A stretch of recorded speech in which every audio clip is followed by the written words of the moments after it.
уредник на Сител, добро вечер, јас сум Славица Арсова, ова се вестите на денот. Организаторите на изведничкиот камп повикани на распит. Имало ли злоупотреба на децата? Последен ден попис. Дали бројот на попишани ќе даде точна слика за државата?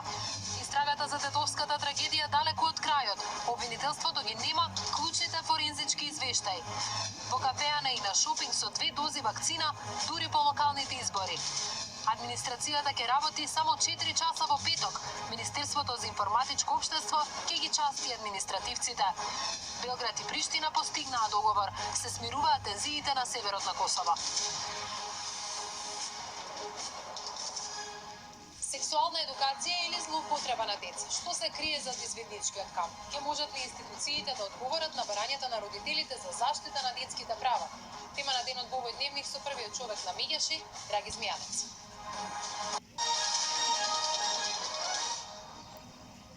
Отворена е истрага за секс изведничкиот камп. Имало ли злоупотреба кога на децата им се давали игри со соблекување и позирање? Организаторите на кампот се повикани на разговор по реакциите на родителите.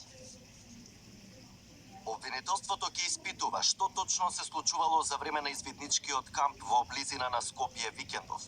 Откако родител на едно од децата учесници пријавил во полиција дека се одвивале шокантни активности, меѓу кои малолетници соблекувале делови од облеката и симулирале секс пози, од МВР вела дека добиле насока од обвинител, организаторите на настанот Секс, Скаутс и Рок-н-Трол од првиот скопски извиднички одред да бидат повикани на разговор.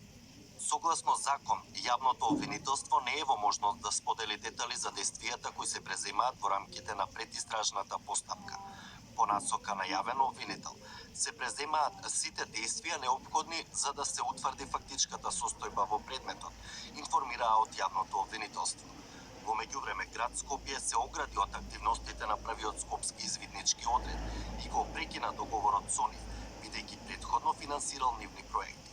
Сакаме да информираме дека во проектната документација доставена до нас ја нема наведено спорната активност, ниту има доставено каква било информација која би укажала на одржување на истата.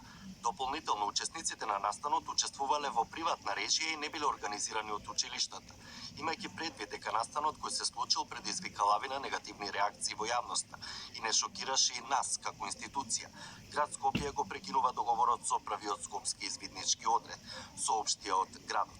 Сител утринава се обиде да добие став од првиот скопски извиднички одред, но нивните простории беа затворени.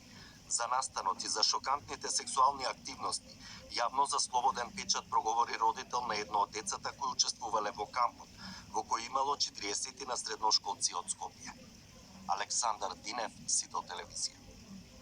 Председателката на првиот извиднички одред, Снежана Јанковиќ, втор ден не излегува во јавноста, а попладнево на нејзиниот мобилен телефон одговори нејзината адвокатка Даниела Живковска, која не упати на официјалното соопштение од организацијата како единствен став за обвинувањата. Организацијата ги отфрла обвинувањата од родителите, но ги повикува сите кои се чувствувале непријатно да се обратат кај нив. Раководството на првиот одред внимателно ги разгледа коментарите и ставовите околу случајот и смета дека сведочињата се извадени од контекст. Есенски бакнежи, прегратки е традиционален настан чија цел е да ги спои основите на рок музиката, извидничките вештини и сексуалното образование. Настанот е наменет за категоријата постари извидници, постари малолетници над 16 години.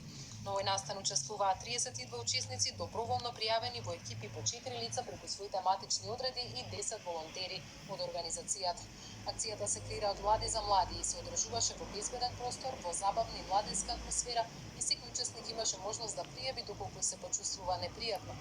Есенски бакнежи прегратки се одржува веќе 12 години и досега сите настани поминале без никакви проблеми, поплаки и повреди, а имаат учествувано повеќе од 500 млади. Сакаме да напоменеме дека нашиот настан не представува никаква манифестација на неморал, блуд или сексуално вознемирување. Сметаме дека многу делови од игрите се погрешно протолкувани, велат од организацијата. За ова разговаравме со Драги Змијанец, прв човек на Меѓаши, во продолжение неговиот став. Господине Змијанац, јавноста бурно реагираше и бара одговори што точно се случувало на така наречениот секс and rock and roll камп на првиот извиднички скопски одред. Под привезот на сексуална едукација, родители реагираат дека всушност децата биле прашувани за број на сексуални партнери, биле мотивирани да се соблекуваат, дури и да се фотографираат во сексуални пози. Дали според стандардите меѓународни за заштита на децата, ова е едукација или злоупотреба? Секако тука ни недостига став, мислење, соопштение од првиот скопски извиднички одред, да видиме дали е тоа по план и програм така како што било посочено или пак излегло од контрола. Оно што сакам да кажам е дека ги храбрам родителите да прејуват и браво за родителот кој јавно говореше за сето тоа што се случуваше.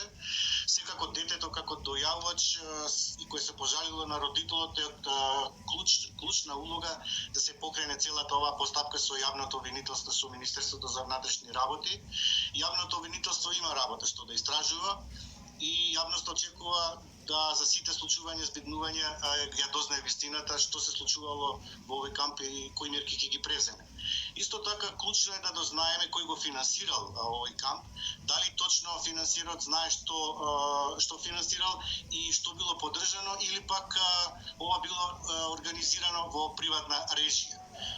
Јас, како и многумина гледачи, сме биле извидници, знаеме што значи да се биде извидник и да се чувствува на извиднички камп, да се ориентираш во време, простор, да преживуваш, да научиш како да се храниш, да поставаш шатор, кампување во природа, да се јакне психофизичкото здравје и социализација, но ова навистина е загрижувачки ако навистина се случило. Но верувам дека родителите не очекувале дека ова што им се случило на децата е возможно. Дали излегло од контрола или навистина било план и програма, треба јавното обвинителство да истражи, ако треба и кривична одговорност да се побара. Нема амнестирање од одговорност ако ова што се случило било навистина и одговарало на организаторот и дојавувачите ги охрабрувам да ги има во поголем број за да истрагата биде навистина веродостојна. За конкретните активности, ако на децата им било посочено на лице место без притоа родителите да не знаеле што се случува, тоа е злоупотреба и манипулација, за тоа треба да се одговара. Ако навистина ова е точно што се случувало, ова е масовна злоупотреба на деца и МВР треба да поднесе јавното обвинителство кривична одговорност.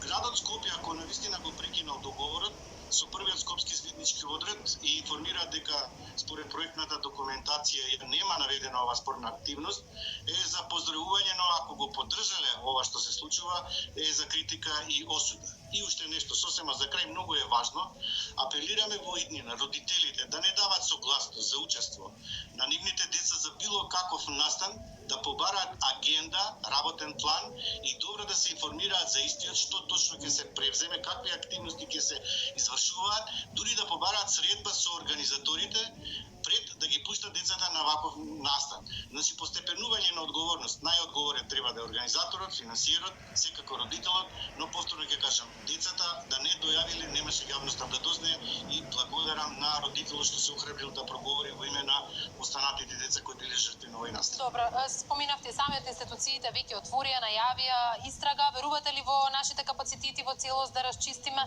еден ваков случај кој што сериозно задира во правата на децата?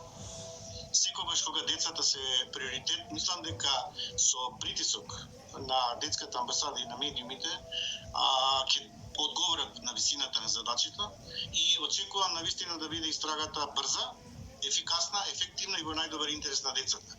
Но, пак ќе кажам, ни недостига и став изјава од организаторот, се додека не добиеме став изјава од организаторот, дали е ова во согласно со нивната мисија и дали навистина бил финансиски поддржан од некој донатор, или пак е во приватна режија, ние бараме одговор. Значи, одговорот мора да го добиеме од јавното обвинителство и од Министерството за внатрешни работи. Да, засега се штури информациите кои доаѓаат од организаторот. Во едно писмено соопштение попладнево велат дека дел од активностите биле извадени од контекст, но секако потребни се многу повеќе одговори за да нели јавноста знае што е извадено од контекста, што е реалноста. И споменавте родителите, каква е нивната одговорност во целиот овој случај и генерално споменавте треба да бараат многу повеќе нели пред да дадат дозвола за учество на децата.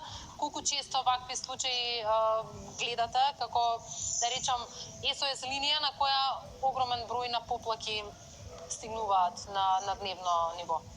Па меѓу првите 5 секогаш сексуалната злоупотреба на децата е високо на дојави.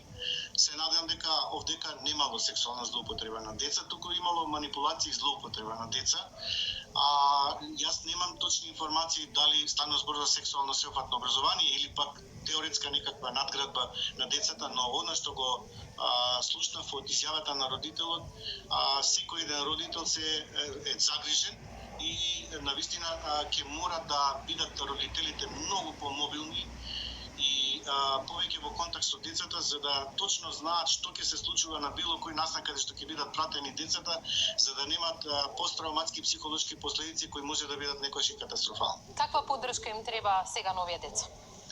Јас би замолил да се јават на нашиот СОС телефон. Нашите СОС оператори се достапни 24/7, 070-390-632 или 2465-316 со позивен број за Скопје 02. Веќе се информирани нашите колеги и спремни се да дадат прва психолошка помош за децата и родителите да се обратат на нашата СОС линија.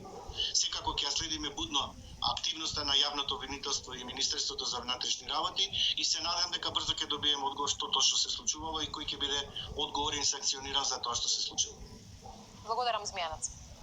Благодарам и на вам што ја следите оваа тешка тема. Последен ден попис